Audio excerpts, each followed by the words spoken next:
Hello, everyone, and welcome to our show. My name is Bart, and I invite guests for a short 20 minutes interview to inspire you and improve your sales and marketing the human way.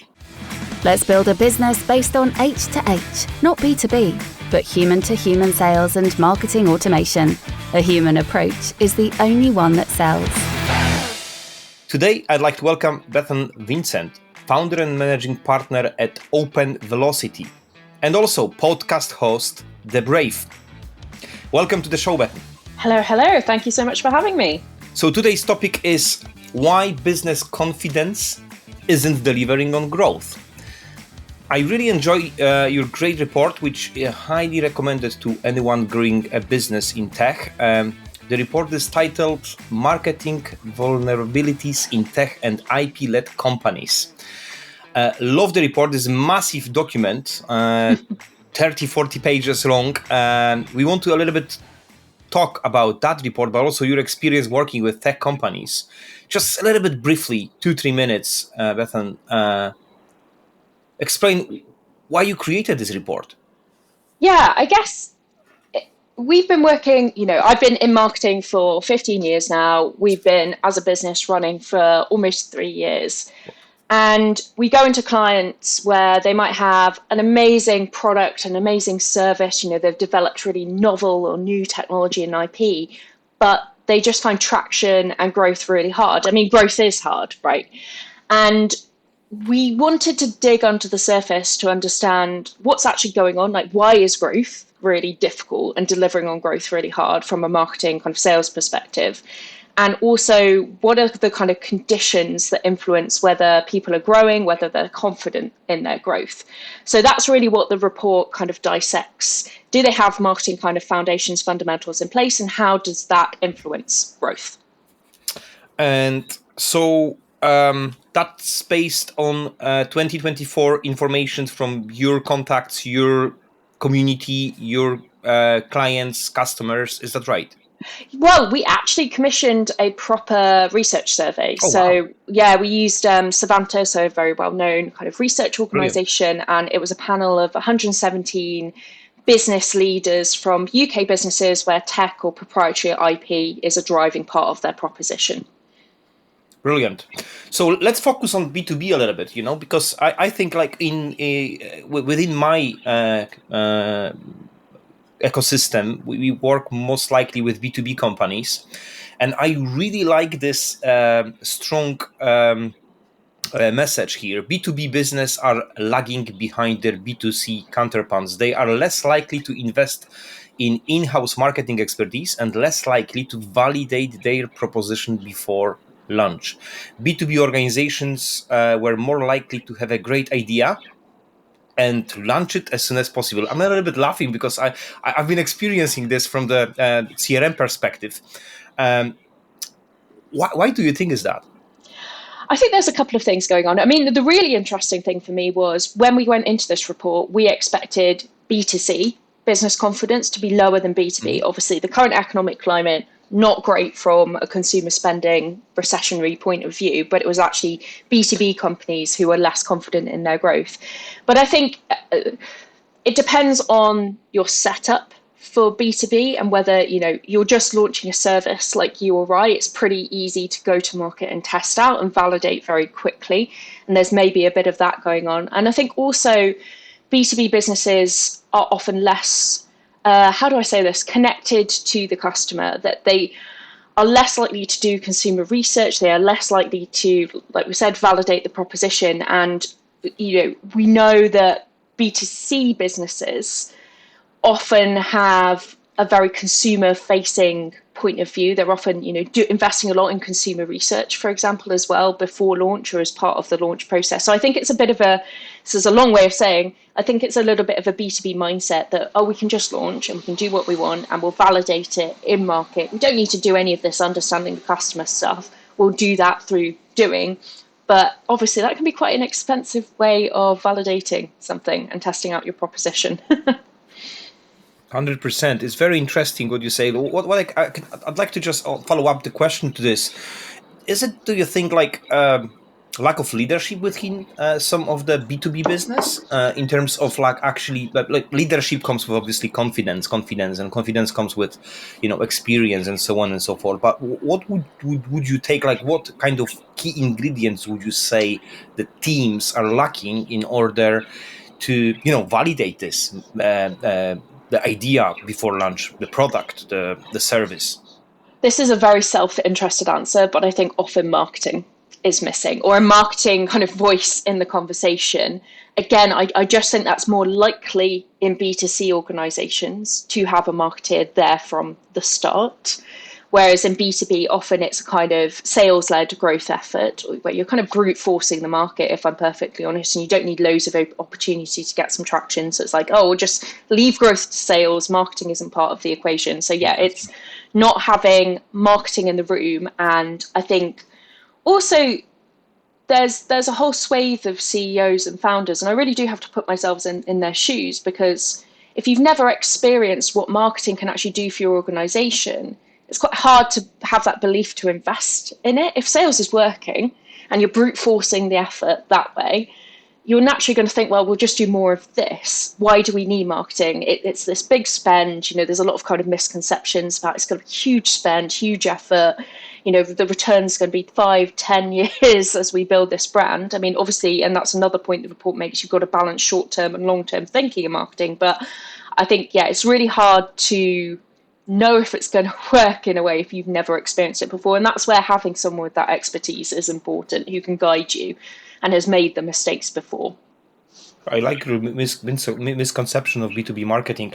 So, like, one of the report is massive, and at the end of the report, obviously, you take place that you have own views and how this should look like. And you did mention with quite a lot of different components of your marketing, such as customer and target audience understanding. Let's pick up the first one, because I think this one of the key findings was that we don't know who we sell to. Yeah. We don't know who we sell to, and this is probably one of the opener. Like, okay, if we don't know who we sell to, we can't market properly. Yeah.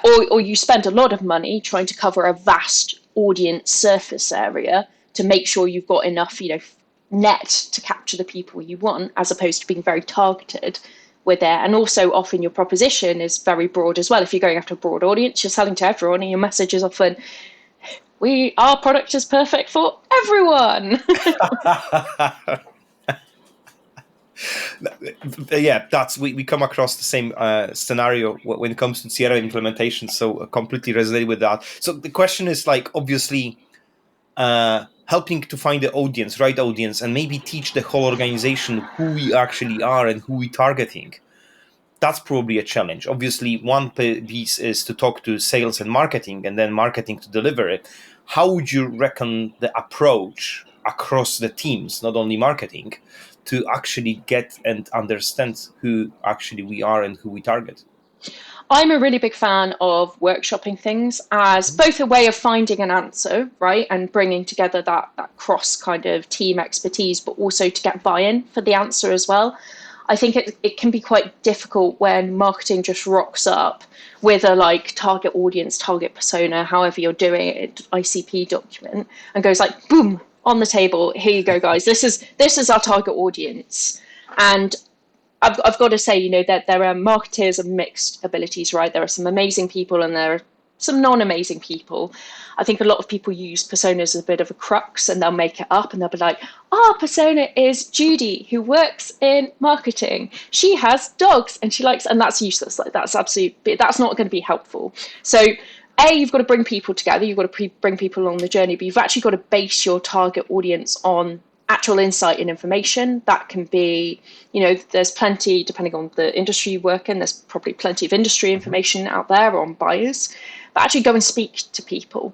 We do this a lot for clients, doing that kind of insight research piece. Panel your top 10 customers and ask them about their buying journey. How do they select people? How do they understand the competition? That's going to give you, even if you do it with 10 people, quite a lot of interesting information to help you. It's about narrowing down. You can't be everything to everyone. You have to narrow that down from a budgetary point of view and from a proposition messaging point of view. That's very I made my notes old-fashioned way. I use my my pencil and the paper. You do right. My brain works better with this one. Buy in. I think this is the key to me. I choose this one because if we won't have understanding of the teams and why we are doing this and aligning the approach of who we target, and we want that buy in, basically nobody will bother. Then like there's no motivation within it, isn't it? Yeah. Yeah. And I think also as well, sales can sometimes be left out of the conversation weirdly around who is the target audience when they are the people speaking to people every day. And they will have a really good, probably quite intuitive sense of, who is a good fit prospects. When they jump on a call, they kind of know, like, is this going to be a good conversation or not, based on what they know about that prospect. So bring them in, extract that information out of them. Marketing and sales should be working on all of the kind of recommendations in our report around, like, these are the foundational elements you need in place. You should be working with sales on that. You should be working with, across all departments on that, but you really should be working with sales on those foundational elements. And that actually nicely brings me to the next questions. And I think one of the points, obviously, that you mentioned in your report is measuring the right KPIs. KPIs means obviously number of different things, but one of them is actually how many people are we creating, in whatever system, how many of them are marketing qualified leads and then sales qualified leads. So that MQL and SQL in our world. Tell me, like, what is your take on that alignment? Like when marketing should stop and sales should start? I don't think there is a stop and start. I think, well, in terms of what number does marketing carry, I think that's often an important question. And obviously, marketing, if you're not literally sat there closing deals, you have little influence when you pass over that MQL as an SQL to sales. But you want full visibility of that pipeline process. And I think another KPI that I'm really keen people marketing tracks is opportunity value, deal value. And again, HubSpot obviously makes that super easy for you. That's a number marketing should carry. But it's interesting. There's a lot of debate, obviously, in our industry about, are MQLs useful anymore? Is it actually a useful metric to track, or is the concept of an MQL kind of outdated? And I think really, obviously it depends, that's such a marketing answer, right? But I think you've got to have really clear definitions around what an MQL actually is and what an SQL actually is. And I know this sounds really basic, but lots of organizations don't even document that. So everyone's kind of operating in this slight confusion between, okay, what's the difference between a lead, MQL, SQL? What are we disqualifying people based on as well? Because marketing should be looking at that report as well. Okay, we've driven this many leads, MQLs, how many of them have been disqualified, which channels have they been generated from? So yeah, sorry, that's a very wishy-washy answer that is trying to get to the heart of everyone really should be looking at all of this together. You might be carrying from a actually targeted on perspective different numbers, but both marketing sales own the process end to end. Love it. It's actually the process. I think that's why it's not that easy to explain, and even just to process the things between MQL, SQL, and who is there. We can't just basically segment people based on their clicks on marketing brochure. It's not the right one, isn't it? It's a bit buyer journey. Is it journey? Is it maybe not even buyer, but is it journey? Is it something that we need to recognize that everyone's got different pace of different things? Yeah. And that decision-making process can take longer, especially with enterprise clients and massive deals. But also recognizing the different roles within organizations. And I think this is we kind of aiming to this discussion about ABM. Probably not. We don't have too much time about that specifically. However, what I would say is that journey probably needs to be recognized within all organizations, different departments, but also recognizing needs for different types of touch points. That sometimes is missing. We just calling them, or they calling us. We have a number of meetings, and we think this is gonna deal made. It's actually not. Quite a lot of things around, isn't it? Yeah, and I think that there's a couple of things there I want to unpick. So there's a difference between input and output metrics, and measuring both is pretty important.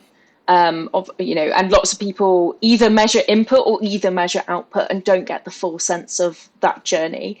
And then just back to the point around kind of buyer journeys, we know, think about anything you've purchased recently. We know the buyer journey isn't linear. We know the marketing funnel. It's a useful guide. It's a useful way of thinking about how people buy, but it doesn't actually reflect the reality. So everyone wants their customers to fall in this neat little funnel, and they go through this, awareness, consideration, activation, depending on your terminology, whatever funnel you're using. That is not the case. People are jumping in and out, and Gartner's got some really interesting research around this, jumping in and out of different stages. So again, that's why I go back to that customer research that I chatted through before, because actually asking people how they buy, what are the big influences? In B2B, particularly at the moment, what we're seeing is testimonials, ratings, reviews, third-party proofs are huge touch points. And that gives you a clue of actually that's really important. We need to be present there. We need to bolster up our presence there. And actually, third-party trust can help at any stage of the funnel. So I guess that's my little rant against the funnel isn't dead, but it's not necessarily very useful. And measure multiple things, measure inputs, measure outputs. I really love the third-party trust is something that people sometimes overuse or like don't use at all. And that's that authentic approach, like really when you have short video, I don't know, a minute, even less. And then that really proper conversation, how you actually sort your client's pains. And to be honest with you, when I choose the platform of any choice, I typically watch the reviews for different reasons. It's I enjoy it because it's third party validation. Obviously, that might be an obvious paid or influence type of arrangement, but that kind of gives me, oh wow, that's okay. That's a different perspective, isn't it? Yeah, and I think also that what you've described there is you self-serving your information. You haven't spoken to a sales rep yet. And my big rant I go on quite a lot is no one wants to speak to sales. Sorry, sales, but no one actually really wants to speak to you unless they are ready to buy, which is a good thing for you because you want to speak to people who are ready to buy. You don't want to waste your time. So if you're forcing everyone to get pretty basic information around pricing or features or even just like how the hell this works, what's the onboarding process going to look like? If you're forcing people to speak to people for that, you're wasting a load of your sales reps' time and you're really frustrating the customer as well. So there's this big, and one of our kind of previous reports touched on this as a big kind of trend of like B2C behaviors. So this idea of I self-serve information, I want to buy myself, not go through a sales rep.